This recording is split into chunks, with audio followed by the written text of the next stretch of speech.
जखमी झाले, 2 जणांची प्रकृती अत्यवस्थ आहे। अशी वांद्र्यात पहाटे झालेली गर्दी ही देखील या सरकारला सांभाळता आली नाही किंवा त्यात काही योग्य व्यवस्थापन करता आलेलं नाही। या सरकारचं आणि दिल्लीच्या सरकारचं लक्ष फक्त बुलेट ट्रेनसारख्या मोठ्या प्रकल्पांकडे आहे।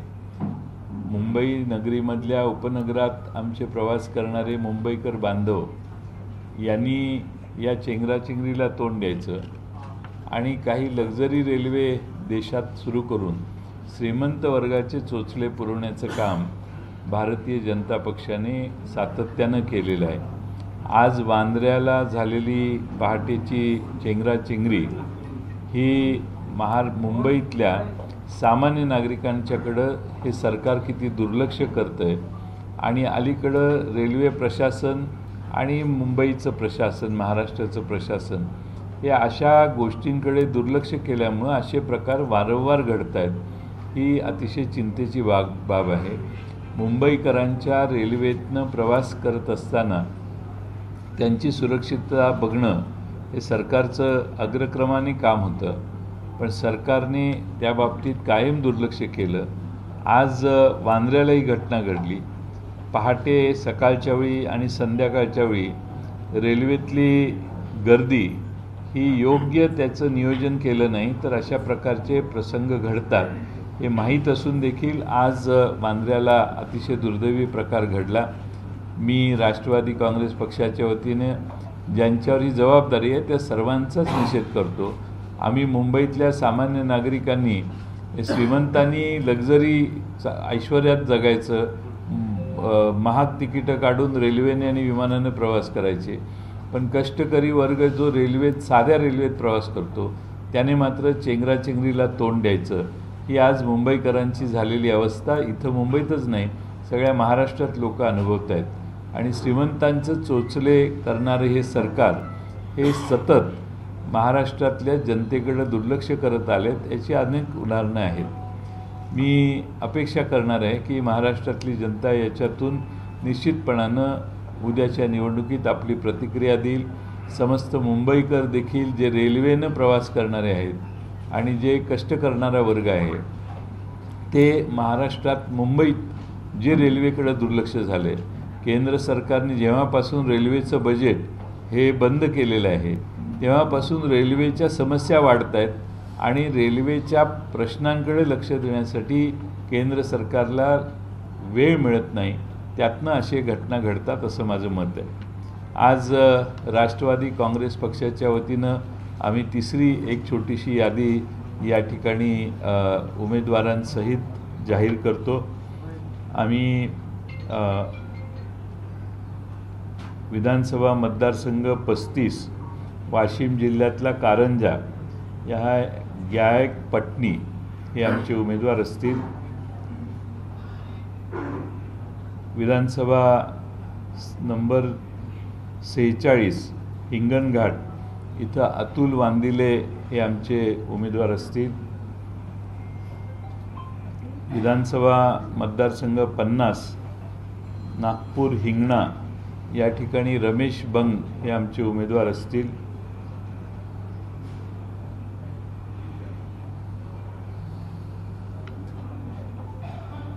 विधानसभा क्रमांक 172 अणुशक्ती नगर या ठिकाणी फहाद अहमद हे आमचे उमेदवार असतील। फहाद अहमद 205 विधानसभा मतदारसंघ चिंचवड या ठिकाणी राहुल कलाटे आमचे उमेदवार असतील। 207 भोसरी या ठिकाणी अजित गव्हाणे आमचे उमेदवार असतील।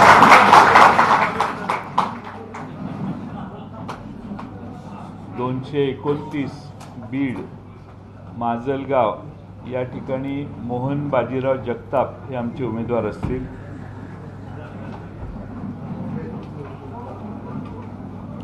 विधानसभा मतदारसंघ 233 परळी राजेसाहेब देशमुख हे आमचे उमेदवार असतील।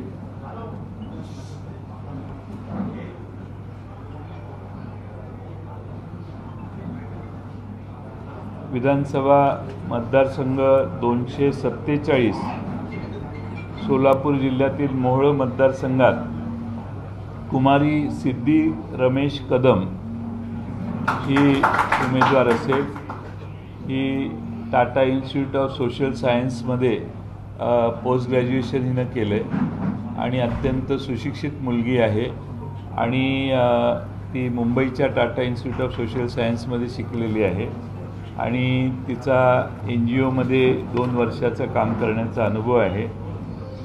त्यामुळं कुमारी सिद्धी रमेश कदम ही आमची सोलापूर मोहोळला उमेदवार असेल। ही उमेदवारी दिल्यामुळे आमच्या विधानसभेच्या उमेदवार यादीत 11 महिला होत आहेत, याचाही आम्हाला विशेष आनंद आहे। आम्ही लाडकी बहीण म्हणून नुसत्या घोषणा करत नाही, तर कृतीशील कार्यक्रम आम्ही केलेला आहे। आमच्या मतदारसंघात आम्हाला ज्या जागा उपलब्ध झाल्या राष्ट्रवादीत, त्यात 11 महिला आहेत आणि 11 महिलांमध्ये आदिवासी समाजातल्या आहेत, त्याचबरोबर आरक्षित कॅटेगरीमध्ये देखील आमच्या महिला आहेत आणि ओपन कॅटेगरीत देखील महिला आहेत आणि 11 महिला या आमच्या आत्तापर्यंत आमच्या विधानसभा मतदारसंघातल्या यादीत आहेत। त्याचबरोबर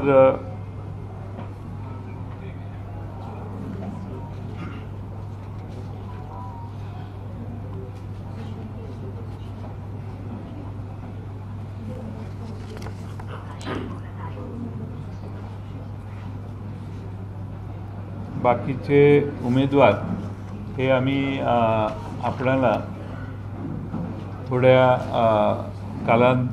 कालावधीनंतर संध्याकाळी किंवा उद्या आम्ही त्यांची घोषणा करू। आपण या ठिकाणी एकत्रित आलेला आहात, त्यात आधुनिक लहुजी सेना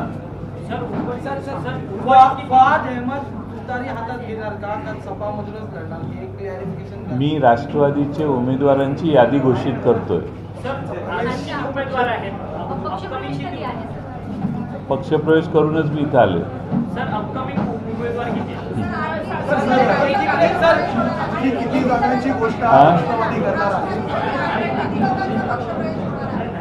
झाल्याशिवाय खरं नसतं, त्यामुळे झाल्यावर मी नक्की सांगेन।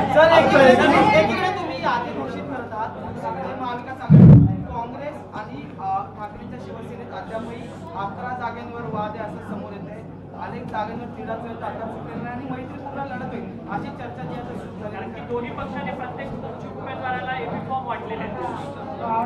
दोन्ही पक्ष एबी फॉर्म देताना पाहायला मिळतात, त्याचा फटका महाविकास आघाडीला लागेल नाही बसणार। काही ठिकाणी अजून वेळ आहे, अर्ज मागे काढून देण्याच्या 4 तारखेपर्यंत वेळ आहे, त्यामुळं आपण मला विश्वास आहे की सर्व समन्वय होऊन जाईल। आता सध्या टाईम लिमिट असल्यामुळं थोडासा 2-4 जागा इकडं तिकडं गोंधळ होण्याची शक्यता आहे, ते आम्ही दुरुस्त करू। संजय राऊत यांनी आज जागा वाटप पूर्ण झालेलं आहे, मात्र ही चर्चा सुरू आहे उमेदवारी। आपला प्रश्न काय आहे की काही ठिकाणी डबल एबी फॉर्म 2 पक्षांचा गेलेला आहे, त्याला माझं उत्तर आहे की आम्ही बसून हे प्रश्न सॉर्ट आउट करू।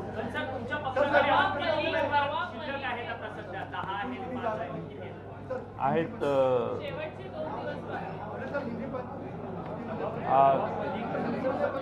5-7-8 नावं असतील अजून।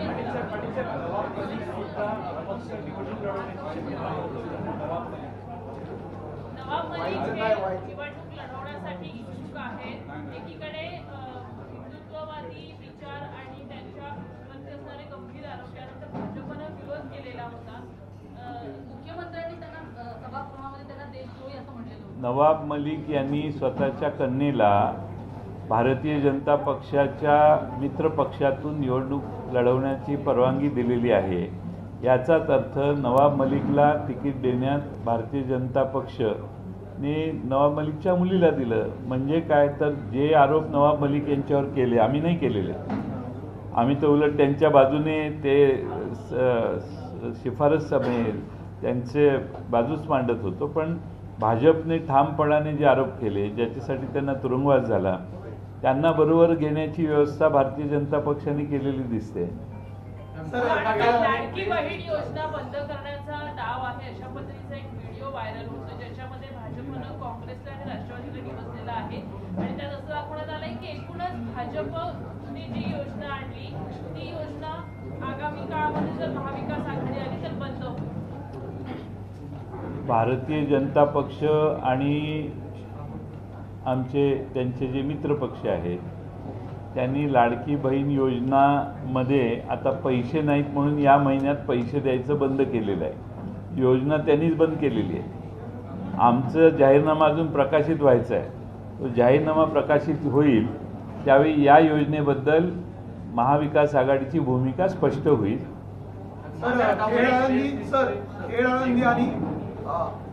खेड आणि वाई या दोन ठिकाणावर सरकार पाहायला मिळण्याची चर्चा आहे. वाई राष्ट्रवादी या ठिकाणी लढणार आहे का? ही जागा मित्र पक्षाला सोडली जाईल, काही निर्णय झाला? खेड आळंदी ही शिवसेनेला जागा देण्यात आलेली आहे आणि शिवसेना त्यांचे उमेदवार त्या ठिकाणी घोषित करेल. वाई संदर्भात काही भूमिका झाली? वाई आम्ही जाहीर करणार आहे. तुम्हाला कोण सांगतो प्रश्न विचारायला? तुम्ही दुसऱ्याच्या बुद्धीने प्रश्न विचारू नका. जयश्री थोरातांवरती गुन्हा दाखल करण्यात आलेला आहे. खरं तर जयश्री थोरात यांच्या विरोधातली आक्षेपार्ह वक्तव्य विखेच्या गटातल्या कार्यकर्त्यांनी त्यांना करण्यात आली आणि त्यानंतर आक्रमक स्वरूपाचं त्यांना विरोध झाला आणि त्यानंतर आता थेट जयश्री थोरातांवरती गुन्हा दाखल होतो. असं आहे की जयश्री थोरातांच्याबद्दल अनुद्गार काढण्यात आले संगमनेरच्या एका सभेत भारतीय जनता पक्षाच्या नेत्यांच्याकडून. लाडकी बहीण एका बाजूनं म्हणायचं आणि त्याच बहिणीला शिव्या घालायच्या, हा त्यातला प्रकार आहे. पण लाडक्या बहिणीच्या बद्दल जे अत्यंत अश्लील असे शब्दप्रयोग वापरण्यात आले असं महाराष्ट्रातल्या महिला कधीही सहन करणार नाही. पण जिला आपण अतिशय अपशब्द वापरले तिच्यावरच पुन्हा केस करतात. म्हणजे काय तर तुम्ही लाडक्या बहिणीला पूर्णपणाने नेस्तनाबूत करण्याचं ठरवलेलं आहे आणि त्यामुळं महाराष्ट्रातल्या महिलांच्यावर महिला जर दबत नसतील, महिला जर यांच्या सुरात सूर घालत नसतील तर त्या महिलांना येणं केनं प्रकारे अडचणीत आणण्याचा प्रकार, त्यांच्यावर केसेस करण्याचा प्रकार हा होतो हे तर सगळ्यांना माहिती आहे. आता स्वतः काँग्रेसचे नेते बाळासाहेब थोरात यांच्या कन्येच्या बाबतीत पण अशी पद्धत जर तुम्ही अवलंबली तर मग महाराष्ट्रामध्ये तुम्ही महिलांच्याबद्दल काय वागताय? कसे तुमच्या महिलांनी महाराष्ट्रातल्या तुम्हाला मतं का द्यावीत हाच प्रश्न आहे. तुम्ही 1500 रुपये दिल्यावर महिलांच्याबद्दल काही विधानं करू शकता. हे काय लायसन्स काढले का काय 1500 रुपयात? सर, तुम्ही चेंगराचेंगरीचा उल्लेख केला. गेल्या 10 दिवसांमध्ये 4 प्रवाशांचा रेल्वेमधून पडून मृत्यू झालेला आहे मुंबईमध्ये. काही 8 दिवसांपूर्वीच डबा घसरण्याची घटना घडली होती. रेल्वे मंत्र्यांनी अद्याप मुंबईतील रेल्वे हेडक्वार्टर असेल किंवा जे प्रमुख स्थानक आहेत ते कुठेही भेट दिलेली नाहीये, कुठली रिॲक्शनही केलेली नाहीये. काय वाटतं, भाजपचे प्रभारी म्हणून सहप्रभारी म्हणून सुद्धा ते महाराष्ट्रात काम करायला मिळतात, प्रदेश कार्यालय देतात, मात्र तिकडे जात नाही? अश्विनी वैष्णव रेल्वे मंत्री.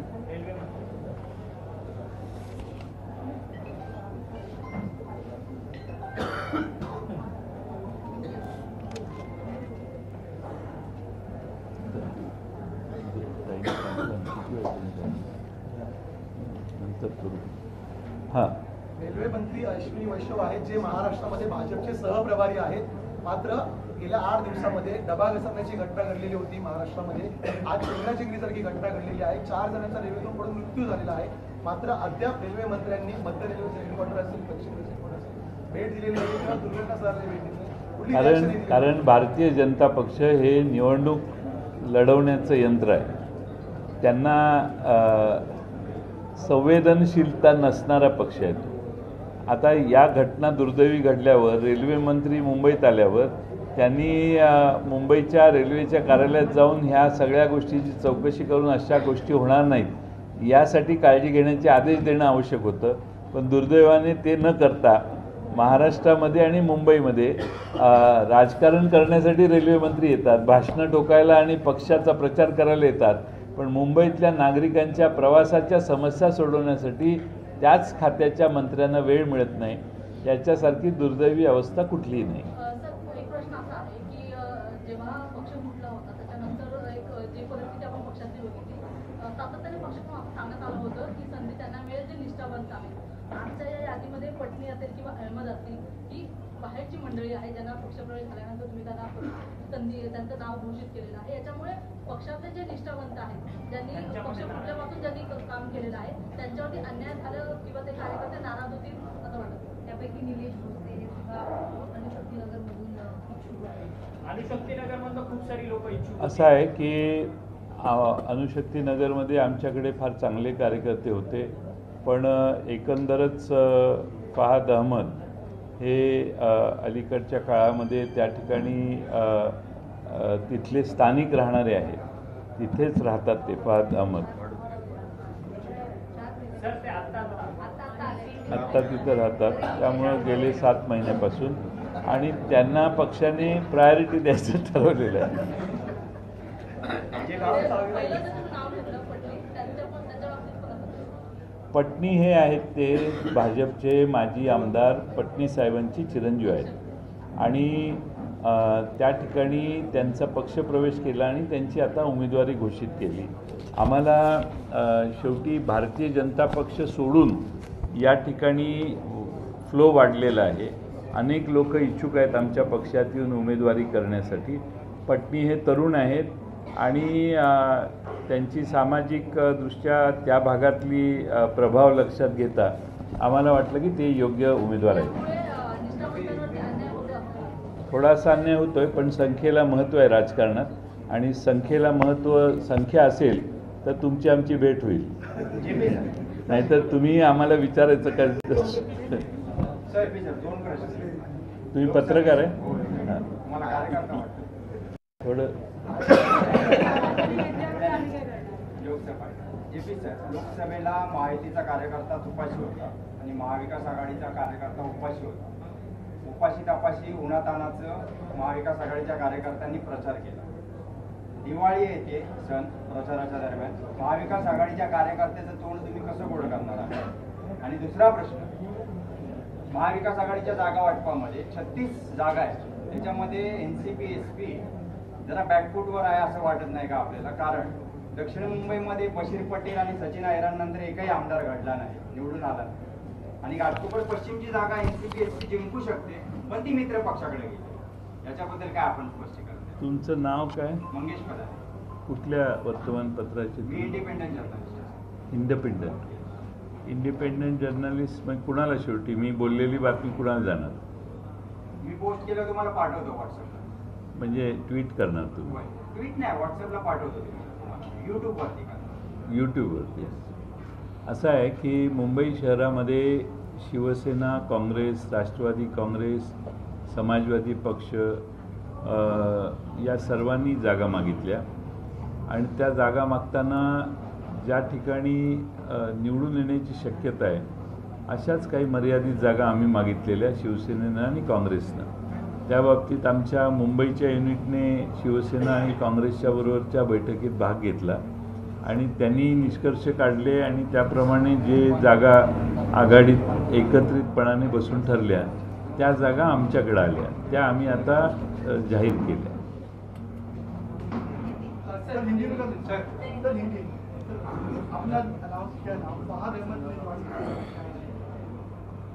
फहाद अहमद हे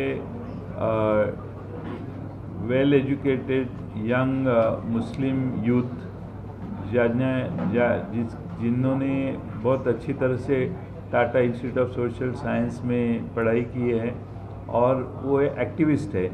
पूरे देश में एक्टिविस्ट के नाते उनका नाम बहुत आगे आया है, और लोग चाहते हैं कि ऐसे नौजवान और युवा नेताओं को हम अपॉर्चुनिटी दें.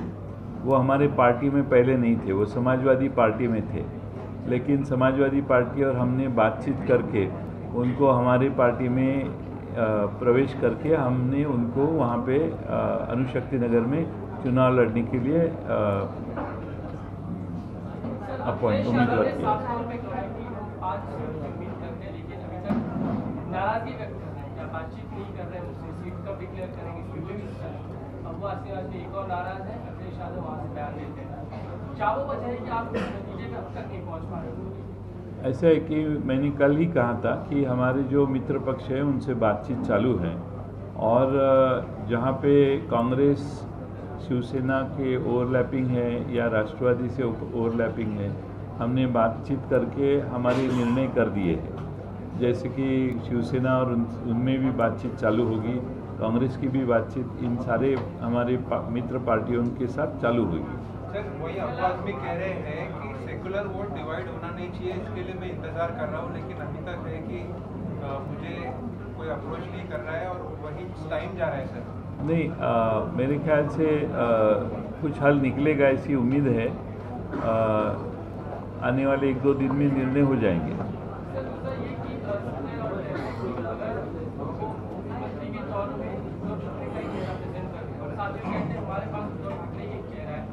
अगर कोई कांग्रेस का नाम बनता है, अगर नरेंद्र का भी नाम सामने आता है, फिर से एक बार बात मुख्यमंत्री की चीजें को लेकर शुरू करते हैं।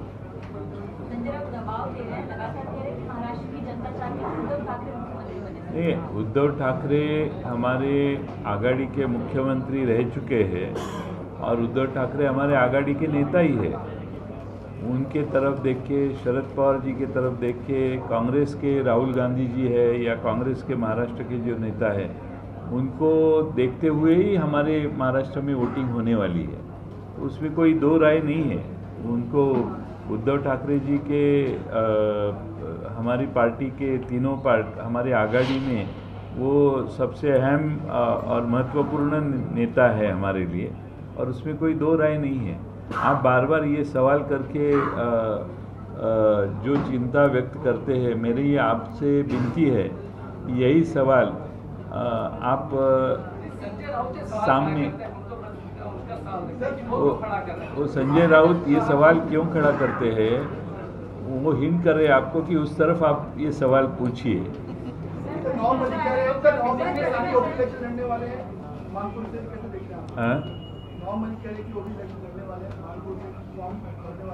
नवाब मलिक जी के उनके ऊपर बहुत आरोप भाजपा ने किए थे, और वहाँ पे उनकी लड़की जो है वो अणुशक्ति नगर से इलेक्शन लड़ने वाली है। वो अणुशक्ति नगर में इलेक्शन लड़ने वाली है, लेकिन उसको सपोर्ट बीजेपी का ही है। तो दोनों एक ही है। और जिस भाजपा ने नवाब मलिक को अरेस्ट किया था, बहुत साल से ज़्यादा उनको अरेस्ट करके अंदर रखा था, उनको अब भाजपा उनकी लड़की को टिकट दे रही है, और उनको भी टिकट देने जैसा ही है, ऐसा मुझे लगता है। लेकिन जिस तरीके से लगातार बीजेपी ये कह रही है कि वो प्रचार के लिए नवाब मलिक की शामिल नहीं थी, उनकी परिवार को लेकर विरोध का है।